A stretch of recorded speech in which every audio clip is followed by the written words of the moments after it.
Good morning students. आज date है 4 अक्टूबर 2021 और वर्कशीट नंबर 21 ही हम आज करेंगे क्लास 7 की।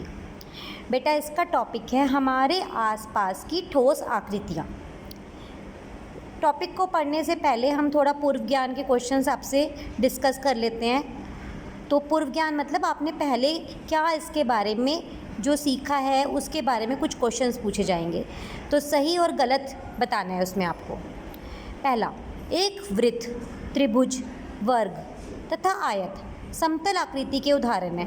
बिल्कुल ठीक है, ये समतल आकृतियाँ होती हैं सारी जो हम कागज़ पे बना सकते हैं आसानी से, तो ये हमारा ट्रू हो जाता है, यानी ठीक हो जाता है। इसको हम ट्रू भी टी लिख सकते हैं। फिर है बेलन एक द्विविमीय आकृति है। द्विविमीय होता है जिसकी दो ही विमाएँ होती हैं, और त्रिभुज एक त्रिविमीय आकृति है जो मतलब कि 3 डायमेंशनल होती है। तो ये गलत है क्योंकि बेलन हमारा जो होता है वो इस शेप का होता है बेटा, ये हमारा 3 डायमेंशनल होता है यानी कि त्रिविमीय है। और जो त्रिभुज होता है वो हमारा 2 डायमेंशनल होता है यानी कि द्विविमीय। तो ये उल्टा लिखा है, ये हमारा गलत हो गया, इसलिए ये हमारा फॉल्स हो गया बेटा। किसी ठोस के तिर्यक चित्र के माप समानुपात में रखे जाते हैं। ये कभी पॉसिबल ही नहीं है कि आप किसी ठोस को काटो और समानुपात में ही हमेशा आए तिर्यक चित्र, तो इसलिए ये भी हमारा फॉल्स हो गया बेटा। चौथा है एक ठोस आकृति जिसका कोई कोना नहीं है, गोला होती है। तो बिल्कुल ठीक है बेटा, जो आकृति बिल्कुल जिसका कोई कोना नहीं होता वो गोला कहलाती है, तो ये हमारा ट्रू है। फिर है एक घन के 2 सटे हुए फलकों के बीच का उभयनिष्ठ भाग किनारा कहलाता है। तो बेटा इसको देखो एग्जाम्पल से समझते हैं। ये एक घन है, ठीक है बेटा। अब ये कह रहा है कि फलकों के बीच का उभयनिष्ठ भाग, एक फलक ये है और दूसरा फलक ये है, दोनों के बीच का उभयनिष्ठ भाग ये हुआ। ऐसे ही इस वाले और इस वाले फलक का उभयनिष्ठ भाग को ये हुआ, इसको किनारा कहते हैं। तो बिल्कुल ठीक है, ये हमारा ट्रू हो गया बेटा। उभयनिष्ठ भाग हमारा किनारा कहलाता है। अब हम आ जाते हैं सेकंड क्वेश्चन पे। गत्ते के किसी टुकड़े द्वारा अपने भाई या बहन के लिए उसके जन्मदिन की टोपी बनाइए, साथ ही उसके लिए 3 समान घनाकार उपहार बॉक्स भी बनाइए।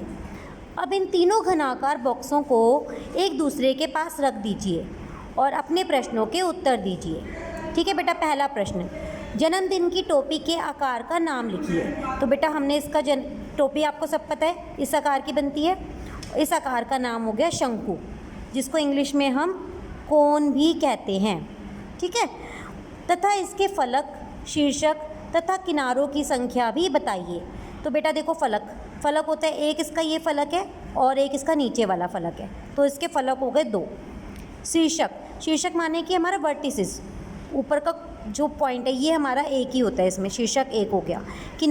किनारा वो जगह होती है जहाँ पे 2 फलक आपस में मिलते हैं। अभी हमने यहाँ पे भी किया था, 2 फलक मिलते हैं उसको किनारा कहते हैं। तो 2 फलक, इसका ये त्रिभुजाकार वाला और गोलाकार, दोनों जब मिलेंगे तो एक ही किनारा है बेटा इसका, ठीक है।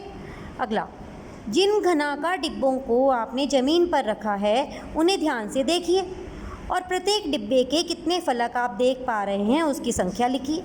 ये हमारे घनाकार बॉक्सेस हैं और हमें पता है कि घनाकार बॉक्सेस के फलक होते हैं 6, तो प्रत्येक डिब्बे के 6 फलक हम देख पा रहे हैं। ये इसका उत्तर आ जाएगा बेटा। थर्ड क्वेश्चन पे आ जाते हैं। आपकी पुस्तक पर एक जलता हुआ बल्ब बिल्कुल सीधा रखा गया है। इस प्रकार प्राप्त होने वाली छाया की आकृति का नाम लिखिए। तो बेटा देखिए, मैंने एक ना क्यूबॉइडिकल फॉर्म की एक बुक बनाई है, ये किताब बनाई है, और ऊपर बल्ब जल रहा है। जब बल्ब जल रहा है तो अपनी रोशनी नीचे डालेगा, तो हमारी जो किताब की छाया है वो ये बनेगी, जो मैंने हरे रंग से दर्शाई है, और ये आयताकार है, ठीक है। इसका चित्र भी बनाना है तो आप ये चित्र बना लेना साथ में। ये इसकी छाया है, इसको आप पेंसिल से शेड करके भी दिखा सकते हैं। छाया की आकृति आयताकार बनेगी, ठीक है बेटा। आकृति कैसी बनी? आयताकार। अगले प्रश्न पे आ जाते हैं। नीचे दिए गए चित्र का ऊपर का, पार्श्व का तथा सामने का चित्र बनाइए। बेटा ये गाड़ी दे रखी है, थोड़ा सा मुश्किल, पॉसिबल नहीं है चित्र बनाना बिल्कुल सेम, बट आप रफली एक आइडिया लेके इस तरह से पेंसिल से अपनी कॉपी में चित्र बना लेना। जब आप गाड़ी को ऊपर से देखोगे, कल्पना करो कि आप ऊपर एरोप्लेन में बैठे हो या ऊपर कहीं छत पे खड़े हो और वहाँ से बिल्कुल गाड़ी आपके बिल्कुल नीचे है और देख रहे हो, तो वो आपको इस तरह की दिखेगी, ठीक है, उसका बाकी हिस्सा नहीं दिखेगा, ऊपर से वो इस तरह से दिखेगी। पार्श्व मतलब कि साइड से जब देखोगे तो गाड़ी का आपको ये वाला हिस्सा दिखेगा, बाकी और कोई हिस्सा नहीं दिखेगा। मैंने ये चित्र बनाया है।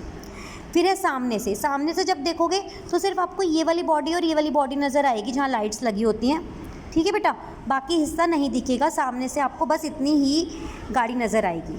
तो ये इस तरह से आप अपनी पेंसिल से अपनी किताबें बेटा थोड़ा अच्छे से बना सकते हो इस चित्र को। अगला क्वेश्चन, ये थोड़ा इम्पॉर्टेंट क्वेश्चन है, ध्यान से समझेंगे। यहाँ एक पासे का जाल दिया गया है, इसे देखकर निम्न प्रश्नों के उत्तर दीजिए।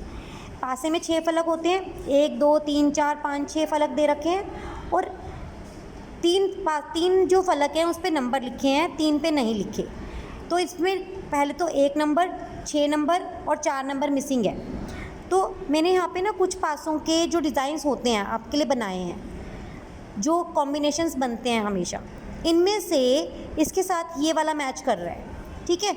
ये हमेशा बनते हैं, आप इसको चेंज नहीं कर सकते, ठीक है। तो अब देखो ए की जगह पे आ जाएगा 1, ठीक है, तो ए की जगह पे 1 आ जाएगा, बी की जगह पे आ जाएगा 4, ठीक है बेटा, और सी की जगह पे आ जाएगा 6। समझ आ गया? ये हमारा दूसरे प्रश्न का उत्तर हो गया। पासे के ए बी तथा सी फलकों पर आने वाले अंकों का योग लिखिए। तो योग लिखना है तो आप इन तीनों जो फलक आए हैं इन तीनों को ए बी सी को जोड़ देंगे, तो आंसर आ जाएगा ए प्लस बी प्लस सी बराबर है 1 + 4 + 6 बराबर है 11। ये इसका आंसर है। ये हमने बी का फलक कर ही दिया है। अगला है पासे के विपरीत फलकों पर आने वाले अंकों का योग लिखिए। आपके घर में आपके पास पासा है बेटा, उसको आप अच्छे से नोटिस करेंगे, हमेशा आप पाएंगे कि पासे के आमने सामने जो उल्टे अपोजिट फलक हैं उन पे हमेशा जोड़ जो होता है 7 होता है। यानी 1 नंबर अगर इधर दिया हुआ है तो उसके बिल्कुल अपोजिट 6 होगा, और अगर एक जगह 5 दिया हुआ है तो उसके अपोजिट हमेशा 2 आएगा। एक जगह अगर 3 दिया हुआ है तो हमेशा उसके अपोजिट बेटा 4 आएगा। तो हमेशा विपरीत फलकों पर आने वाले अंकों का योग 7 ही होता है, ठीक है बेटा। ये हमारी आज की वर्कशीट कंप्लीट हो गई है, सबको समझ आ गई होगी। अच्छे से अपनी वर्कशीट के क्वेश्चंस के आंसर करके कॉपी में और फिर उसको नोट डाउन कर लेंगे और समझ लेंगे। थैंक यू बेटा।